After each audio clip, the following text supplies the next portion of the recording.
ಕನ್ನಡ ಮತ್ತು ಉರ್ದು ಶಾಲೆ ಎರಡು ಸಂಯುಕ್ತ ಆಶ್ರಯದಲ್ಲಿರ್ತಕ್ಕಂಥ ಈ ವೇದಿಕೆಯಲ್ಲಿ ಸರ್ಕಾರಿ ಹಿರಿಯ ಪ್ರಾಥಮಿಕ ಶಾಲೆಯ ಮುಖ್ಯೋಪಾಧ್ಯಾಯರ್ತಕ್ಕಂತಹ ಜ್ಯೋತಿ ಮಗೊಂಡವರು ನಾನು. ಈ ಶಾಲೆಯಲ್ಲಿ ಊರಿನ ದಾನಿಗಳು ನೀಡಿರ್ತಕ್ಕಂತಹ ದಾನಗಳನ್ನು ವಿವರವನ್ನು ನಿಮ್ಮ ಮುಂದೆ ಹೇಳಲು ಇಚ್ಛೆಪಡುತ್ತೇನೆ. ಅವುಗಳನ್ನು ನಾವು ಒಂದೊಂದಾಗಿ ಕೊಟ್ಟಿರ್ತಕ್ಕಂತಹ ದಾನಗಳ ಪರಿಚಯವನ್ನು ಮಾಡಿಕೊಂಡು ಬರೋಣ, ಬನ್ನಿ. ಇಲ್ಲಿ ಬಂದು 17 ವರ್ಷ ಸೇವೆ ಸಲ್ಲಿಸಿದ್ದೀನಿ. ಮೊದಲು ಈ ಶಾಲೆಗೆ ಒಂದು ಸ್ಥಳಾವಕಾಶ ಕೊರತೆಯಿಂದಾಗಿ ದೇವಸ್ಥಾನದಲ್ಲಿ ನಡೀತಾ ಇತ್ತು. ತದನಂತರ ಇದೇ ಊರಿನವರ್ತಕ್ಕಂತಹ ವೇಮು ಸಿದ್ದಯ್ಯ ಗದಿಗೆ ಮಠ ಇವರು ತಮ್ಮದೇ ಆದಂತಹ ಒಂದು ಜಮೀನನ್ನು 25 ಗುಂಟೆಯನ್ನು ಊರಿನ ಮಧ್ಯಭಾಗದಲ್ಲಿರ್ತಕ್ಕಂಥ ಜಮೀನನ್ನು ಈ ಶಾಲೆಗೆ ದೇಣಿಗೆಯಾಗಿ ಕೊಟ್ಟಿದ್ದಾರೆ. ಈ ಕೊಟ್ಟಿರ್ತಕ್ಕಂತಹ ದಾನಿಗಳ ನೆನಪು ಕೂಡ ಈ ಶಾಲೆಯಲ್ಲಿ ಇಲ್ದಂಗೆ ಆಗ್ತಾ ಇದೆ ಅನ್ನೋ ಒಂದು ಉದ್ದೇಶಕ್ಕೆ ಫೋಟೋ ಹಾಕಿದ್ರೆ ಬೆಳಕಿ ಬರಲ್ಲ ಅನ್ನೋ ಉದ್ದೇಶಕ್ಕೆ ಈಗ 1 ವರ್ಷ ಆಯ್ತು ಈ ಮೂರ್ತಿಯನ್ನು ರಾಜಸ್ಥಾನದಿಂದ ಊರಿನವರೇ ಪಟ್ಟಿ ಎತ್ತಿ ರಾಜಸ್ಥಾನದ ಮೂರ್ತಿಯನ್ನು ತಯಾರಿಸ್ಕೊಂಡ್ಬಂದು ಇಲ್ಲಿ ಸ್ಥಾಪನೆಯನ್ನು ಮಾಡಿದ್ದಾರೆ. ಹಾಗೂ ಅದೇ ತರನಾಗಿ ಊರಿನ ಪ್ರತಿಯೊಂದು ಕಾರ್ಯಕ್ರಮ ಯಶಸ್ಸಿಗೆ ಈ ಊರಿನ ನಾಗರಿಕರ ಕಾರಣರಾಗಿದ್ದಾರೆ. ಯಾವುದೇ ಒಂದು ಕಾರ್ಯಕ್ರಮ ನಡೆದರೂ ಕೂಡ ತಾವೇ ಸ್ವತಃ ನಿಂತಿದ್ದು ಅಡಿಗೆಯನ್ನು ಮಾಡ್ತಾರೆ. ತಾವೇ ಊರಿನಲ್ಲಿ ತಾವೇ ಹೋಗಿ ಪಟ್ಟಿಯನ್ನು ಎತ್ತೋದ್ರ ಮೂಲಕ ಹಣ ಸಂಗ್ರಹ ಮಾಡಿ ಆ ಕಾರ್ಯಕ್ರಮ ಯಶಸ್ವಿಯಾಗಿ ನೆರವೇರಿಸಿಕೊಳ್ಳಲಿಕ್ಕೆ ಕಾರಣೀಭೂತರಾಗಿದ್ದಾರೆ. ಇಲ್ಲಿಯವರೆಗೂ ನನ್ನ ಸೇವೆಯಲ್ಲಿ ನಾನು 17 ವರ್ಷ ಈ ಸೇವೆ ಹೇಗೆ ಸಲ್ಲಿಸಿದೆ ಅಂತ ನನಗೆ ಗೊತ್ತಾಗ್ತಾ ಇಲ್ಲ. ಅಂಥ ಒಂದು ಉತ್ತಮವಾದಂತಹ ಶಾಲೆ, ಅಷ್ಟೇ ಉತ್ತಮವಾದಂತಹ ಜನರು ಕೂಡ. ಭರಮಪ್ಪ ಗಬ್ಬೂರ್ ಹಿರೇಮಾದಾಪುರ ಇವರು ಈ ಒಂದು ಗ್ಲಾಸನ್ನು, ಈ ಟೇಬಲ್ ಪೇನಿನ ಗ್ಲಾಸನ್ನು ನಾವೇ ಕೊಡಿಸ್ತೀವಿ ಅಂತ ಸ್ವತಃ ಸ್ವಪ್ರೇರಣೆಯಿಂದ ಬಂದು ಕೊಟ್ಟಿದ್ದಾರೆ. ಇವರೊಂದು ವಿಶೇಷತೆ ಏನಂದ್ರೆ ಇವರಿಗೆ ಸದ್ಯಕ್ಕೆ 70-75 ವರ್ಷದ ವಯೋವೃದ್ಧರಾಗಿದ್ರು ಕೂಡ ಶಾಲೆ ಪ್ರಾರಂಭವಾದ ತಕ್ಷಣ ಮಕ್ಕಳು ಕಸ ಗುಡಿಸೋದನ್ನು ನೋಡಿ ತಮ್ಮಲ್ಲಿ ನೀವು ಗುಡಿಸೋದಕ್ಕೆ ಸಾಯಂಕಾಲ ಆಗುತ್ತೆ ಅಂತ ತಾವೇ ಇಸ್ಕೊಂಡು ತಮ್ಮನಿಂದಲೇ ಬಂದು ತಗೊಂಡ್ಬಂದು ಇಡೀ ಗ್ರೌಂಡನ್ನು ಸ್ವಚ್ಛ ಮಾಡಿ ಹೋಗ್ತಾರೆ. ನಮ್ಮ ಇದು ಶಾಲೆ, ನಮ್ಮೂರು ಶಾಲೆ, ನಮಗೆ ಅಭಿಮಾನ ಇಲ್ಲಿ ನ್ಯಾಯ ಇರಬೇಕಿಲ್ಲ ಅಂತ ಹೇಳ್ತಾರೆ. ಅದೊಂದು ಅವ್ರ ವಿಶೇಷತೆ. ಆಗಾಗ ಶಾಲೆಗೆ ಬಂದು ಭೇಟಿ ಕೊಟ್ಟು ಮಾತಾಡಿ ಹೋಗ್ತಾ ಇದ್ದಾರೆ ಶಿಕ್ಷಕರು. ಭರಮಪ್ಪ ಗಬ್ಬೂರ್ ಹಿರೇಮಾದಾಪುರ ಇವರು ಈ ಒಂದು ಗ್ಲಾಸನ್ನು, ಈ ಟೇಬಲ್ ಪೇನಿನ ಗ್ಲಾಸನ್ನು ನಾವೇ ಕೊಡಿಸ್ತೀವಿ ಅಂತ ಸ್ವತಃ ಸ್ವಪ್ರೇರಣೆಯಿಂದ ಬಂದು ಕೊಟ್ಟಿದ್ದಾರೆ. ಇವರೊಂದು ವಿಶೇಷತೆ ಏನಂದ್ರೆ ಇವರಿಗೆ ಸದ್ಯಕ್ಕೆ 70-75 ವರ್ಷದ ವಯೋವೃದ್ಧರಾಗಿದ್ರು ಕೂಡ ಶಾಲೆ ಪ್ರಾರಂಭವಾದ ತಕ್ಷಣ ಮಕ್ಕಳು ಕಸ ಗುಡಿಸೋದನ್ನು ನೋಡಿ ತಮ್ಮಲ್ಲಿ ನೀವು ಗುಡಿಸೋದಕ್ಕೆ ಸಾಯಂಕಾಲ ಆಗುತ್ತೆ ಅಂತ ತಾವೇ ಇಸ್ಕೊಂಡು ತಮ್ಮನಿಂದಲೇ ಬಂದು ತಗೊಂಡ್ಬಂದು ಇಡೀ ಗ್ರೌಂಡನ್ನು ಸ್ವಚ್ಛ ಮಾಡಿ ಹೋಗ್ತಾರೆ. ನಮ್ಮ ಇದು ಶಾಲೆ, ನಮ್ಮೂರು ಶಾಲೆ, ನಮಗೆ ಅಭಿಮಾನ ಇಲ್ಲಿ ನ್ಯಾಯ ಇರಬೇಕಿಲ್ಲ ಅಂತ ಹೇಳ್ತಾರೆ. ಅದೊಂದು ಅವ್ರ ವಿಶೇಷತೆ. ಆಗಾಗ ಶಾಲೆಗೆ ಬಂದು ಭೇಟಿ ಕೊಟ್ಟು ಮಾತಾಡಿ ಹೋಗ್ತಾ ಇದ್ದಾರೆ ಶಿಕ್ಷಕರು. ನಮ್ಮ ಶಾಲೆಗೆ ಸ್ವಯಂ ಪ್ರೇರಣೆಯಿಂದ ತಾವು ಏನಾದರೂ ದೇಣಿಗೆಯನ್ನು ಕೊಡೋದು ಮಾಡೋದಕ್ಕೂ ಆಮೇಲೆ ಒಂದು ಸೇವೆಗಳ ಮಾಡಲಿಕ್ಕೆ ಅವಕಾಶವನ್ನು ಕಲ್ಪಿಸೋ ಸಲುವಾಗಿ ನಮ್ಮ ಶಾಲೆಯಲ್ಲಿ ಶಾಲಾಭಿವೃದ್ಧಿ ನೋಂದಾಯಿಸಿಕೊಳ್ಳಕ್ಕೆ ಬೇಕಾಗಿರ್ತಕ್ಕಂಥ ಸ್ವಯಂ ಸೇವಕ ನೋಂದಾಯಿಸಿಕೊಳ್ಳಲಿಕ್ಕೆ ಒಂದು ಲಿಂಕ್ ಕೊಡುವುದರ ಮೂಲಕ ಒಂದು ವಿದ್ಯಾಂಜಲಿ ಪೋರ್ಟಲ್ನ ಒಂದು ಬೋರ್ಡನ್ನು ನಾವು ಕೂಡ ನೇಮಕ ಮಾಡಿದ್ದೇವೆ. ಅವರು ಅದರಲ್ಲಿ ತಮ್ಮ ನೋಂದಣಿಯನ್ನು ಮಾಡಿಕೊಳ್ಬೋದು ಅಂತ ಜನರಲ್ಲಿ ನಾವು ಇದನ್ನು ಮಾಹಿತಿಯನ್ನು ಮುಟ್ಟಿಸಿದ್ದೇವೆ.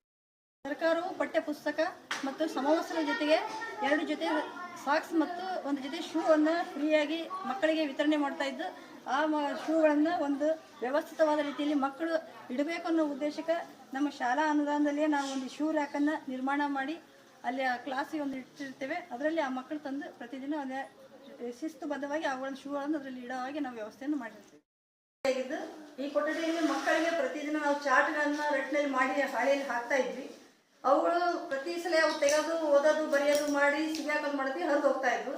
ಹಾಗಾಗಿ ನಾವು ಒಂದು ಐಡಿಯಾ ಮಾಡೋದ್ರ ಮೂಲಕ ನಾವು ಈ ಫ್ಲೆಕ್ಸ್ಗಳನ್ನು ಕೂಡ ರೆಡಿ ಮಾಡಿಸಿ ನಾವು ಸರ್ಚ್ ಮಾಡ್ತಾ ಇದ್ವಿ. ನಮಗೊಂದು ಒಂದು ವಾಟ್ಸಪ್ ಗುಂಪಲ್ಲಿ ಇದನ್ನು ನಾವು ನೋಡಿದ ತಕ್ಷಣ ನಮ್ಗೆ ಇದು ಕರೆಕ್ಟ್ ಇದೆ ಅಂತ ಅನಿಸ್ತು. ಹಾಗಾಗಿ ಇಂಗ್ಲೀಷ್ ಚಾರ್ಟ್ಗಳು ಅಂದರೆ ಒಂದೊಂದು ಹಂತದ ಒಂದೊಂದು ಚಾರ್ಟ್ಗಳು, ಒಂದೊಂದು ಮೈಲುಗಲ್ಲುವಾದ ಇವುಗಳನ್ನು ಕಲಿತ ನಂತರ ಇದರಲ್ಲಿರ್ತಕ್ಕಂತಹ ಎಲ್ಲ ಸೈನ್ ವರ್ಡ್ಸ್ ಎಲ್ಲ ವರ್ಡ್ಸ್ ಎಲ್ಲ ಕಲಿತ ನಂತರ ಮುಂದಿನ ಕಾರ್ಡಿಗೆ ಹೋಗ್ಬೇಕು. ಆ ಥರ ಒಂದು ಅನುಕೂಲ ಆಗಲಿ ಅಂತ ಮಕ್ಕಳಿಗೆ ಫ್ಲೆಕ್ಸ್ಗಳನ್ನ ಫಿಕ್ಸ್ ಆಗಿ ಅನಿಸಿದ್ವಿ. ಅವರು ನಾವು ಹೇಳೋದೇ ಬೇಡ, ಇದು ಕಲಿತ ತಕ್ಷಣ ಮುಂದಿನ ಕಾರ್ಡು ಅದರ ಹತ್ರ ಮುಂದಿನ ಕಾರ್ಡಿಗೆ ಹೋಗ್ತಾ ಇರ್ತಾರೆ. ಅದೇ ಥರನಾಗಿ ಇಲ್ಲಿ ಕನ್ನಡ ಕೂಡ ಇದೆ. ಕನ್ನಡದಲ್ಲಿ ಮೊದಲನೇ ಮೈಲಿಗಲ್ಲು ರಗಸದ ಬರುತ್ತೆ. ಈ ಒಂದು ಅಕ್ಷರವನ್ನು ಕಲಿತು ಈ ಪದಗಳನ್ನು ಕಲಿಯೋದು, ತದನಂತರ 2ನೇದು ಜವಮೊಬ್ಬನ ಕಲಿಯೋದು. ಈ ಥರ ಹಂತ ಹಂತವಾಗಿ ತಾವೇ ಮಕ್ಕಳು ತಮ್ಮ ಒಂದಾದ ತಕ್ಷಣ ಮತ್ತೊಂದನ್ನು ಇಲ್ಲಿಗಿದೀರಿ ಅಂತ ಹೇಳಿ ತಾವೇ ಕಲಿತಾ ಇದ್ದಾರೆ. ಇದು ನಮಗೆ ಬಹಳಷ್ಟು ಸಹಕಾರಿಯಾಗಿದೆ.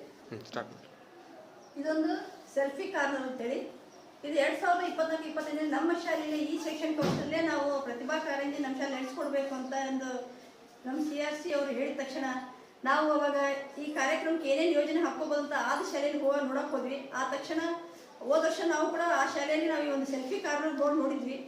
ಅದೇ ಥರ ನಮ್ಮ ಶಾಲೆಯಲ್ಲಿ ಅವರು ತೊಗೊಂಬಂದ್ರೆ ಥರ್ಮಕೋಲಿಂದ ಮಾಡಿದ್ರು ತೊಗೊಂಬಂದ್ರೆ ಹಾಳಾಗುತ್ತೆ, ಮತ್ತು ಅವ್ರಿಗೆ ವಾಪಸ್ ಕೊಡ್ಬೇಕಾದ ಸಮಸ್ಯೆ ಆಗುತ್ತೆ. ಆಗ ಏನು ಮಾಡೋದು ಅಂದಾಗ ನಮ್ಮ ಶಾಲೆಯಲ್ಲೇ ಕಲ್ತಿರ್ತಕ್ಕಂಥ ಇದೇ ಊರಿನ ಮಾದಾಪುರ ಶಾಲೆಯ ವಿದ್ಯಾರ್ಥಿಗಳಿರ್ತಕ್ಕಂತಹ ಅರವಿಂದ್ ಮಾಜೇಗೌಡ ಮತ್ತು ದೀಪಾ ಹಾರ್ನಳ್ಳಿ ಇವರಿಬ್ಬರು ಕೂಡಿ ಟೀಚರ್ ನಮ್ಮ ಶಾಲೆಯಲ್ಲಿ ನಮ್ಮದೇ ಸ್ವಂತ ಒಂದು ಸೆಲ್ಫಿ ಕಾರ್ನರ್ ಮಾಡೋಣ ಅಂತಂದು ಅಭಿಲಾಷೆ ಪಟ್ಟು ರಾತ್ರಿ 9 ಗಂಟೆವರೆಗೆ ನಿಂತ್ಕೊಂಡಿದ್ದು ಅವರೇ ಇದನ್ನು ಮಾಡಿಸಿ ಅವರೇ ಈ ದೇಣಿಗೆಯಾಗಿ ಈ ಶಾಲೆಗೆ ಕೊಟ್ಟಿರ್ತಾರೆ. ಈ ಸೆಲ್ಫಿ ಕಾರ್ನರ್ ಮಾಡತಕ್ಕಂತಹ ವಿದ್ಯಾರ್ಥಿಗಳು ಇದೇ ಶಾಲೆಯಲ್ಲಿ ಕಲಿತು ಇದೇ ಊರವರಾಗಿದ್ದು ಈಗ 2 ವರ್ಷ ಸತತ ಹೋದ ವರ್ಷ ಮತ್ತು ಈ ವರ್ಷ 2 ವರ್ಷಗಳ ಕಾಲ ಅತಿ ಶಿಕ್ಷಕರಾಗಿ ಸೇವೆ ಸಲ್ಲಿಸ್ತಾ ಇದ್ದಾರೆ. ಅವರ ಒಂದು ಸವಿನೆನಪಿಗಾಗಿ ಈ ಒಂದು ಸೆಲ್ಫಿ ಕಾರ್ನರ್ನ ಈ ಶಾಲೆಗೆ ದೇಣಿಗೆಗೆ ಕೊಟ್ಟಿರ್ತಾರೆ. ನಾನೊಬ್ಬ ಶಿಕ್ಷಕಿ. ನನ್ನ ಕೆಲಸ ವೃತ್ತಿ ಮಕ್ಕಳಿಗೆ ಶಿಕ್ಷಣವನ್ನು ನೀಡುವುದಾಗಿದೆ. ಆ ಮಕ್ಕಳು ಮನುಕುಲದ ಒಂದು ಆಶಾ ಕುಸುಮಗಳಾಗಿದ್ದಾರೆ. ಮನೆಯಂಗಳ ಬೆಳಗುವ ಮಂಗಳ ದೀಪಗಳು, ಭಾವಿ ರಾಷ್ಟ್ರದ ಭಾಗ್ಯೋದಯ ಶಿಲ್ಪಿಗಳು. ಹೂಗಳು ಬಾಡದಂತೆ, ಬಳಲದಂತೆ, ಹಾರದಂತೆ ಹೆತ್ತವರು, ಶಿಕ್ಷಕರು, ಸಮುದಾಯ ಮತ್ತು ಸರ್ಕಾರ ಸಂವಿಧಾನದಲ್ಲಿ ಶ್ರಮಿಸಬೇಕು, ಋಣಮುಕ್ತರಾಗಬೇಕು.